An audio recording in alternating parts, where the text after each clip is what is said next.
সুইজারল্যান্ডের লোকসঙ্গীত ইওডেলকে ইউনেস্কোর অবিচ্ছেদ্য সাংস্কৃতিক ঐতিহ্যের তালিকায় অন্তর্ভুক্ত করতে যাচ্ছে ইউনেস্কো। এর জন্য ৮ থেকে ১৩ ডিসেম্বরের মধ্যে পর্যালোচনা করার পরিকল্পনা করেছে সংস্থাটি।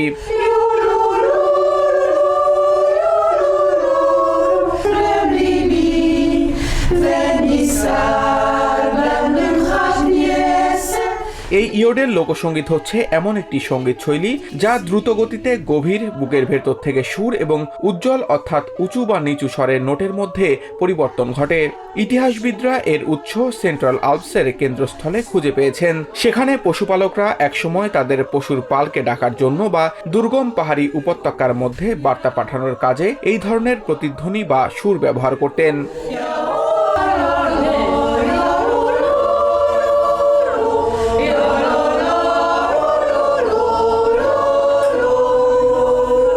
জেনিভা কুয়ের্ডে ইয়োডুলুস নামের শুধুমাত্র নারীদের নিয়ে গঠিত লোকসঙ্গীত দল থেকে ইয়োডেল শিল্পী অ্যানাস্তাসিয়া সোয়ার আশা করছেন প্যারিস ভিত্তিক এই জাতিসংঘ সংস্থা তার প্রিয় শখটিকে স্বীকৃতি দেবে।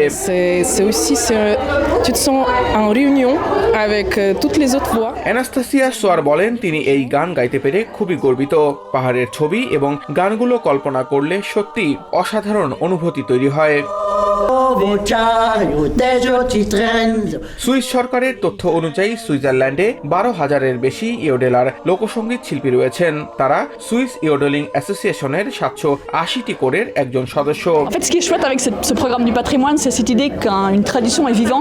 জেনিভা বিশ্ববিদ্যালয়ের অধ্যাপক বার্নার্ড ডেভারেউ বলছেন এই লোকসঙ্গীত সুইস পরিচয়ে গুরুত্বপূর্ণ ভূমিকা রেখেছে, সে কারণে এটি ইউনেস্কো হেরিটেজ হিসেবে তালিকাভুক্ত হওয়ার যোগ্য।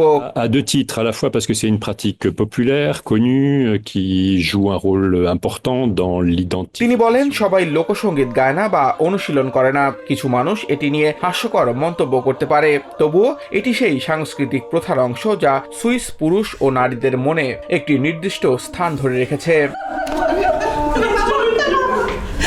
অবিচ্ছেদ্য সাংস্কৃতিক ঐতিহ্য সংরক্ষণের কনভেনশন এবং বিশ্ব সাংস্কৃতিক ও প্রাকৃতিক ঐতিহ্য সংরক্ষণের কনভেনশন দুটি আলাদা বিষয়। প্রথমটি বিশেষ সম্প্রদায়ের প্রথা এবং জীবন্ত ঐতিহ্য যেমন মৌখিক প্রকাশ, অভিনয় শিল্প ও আচার অনুষ্ঠান সংরক্ষণ করে থাকে।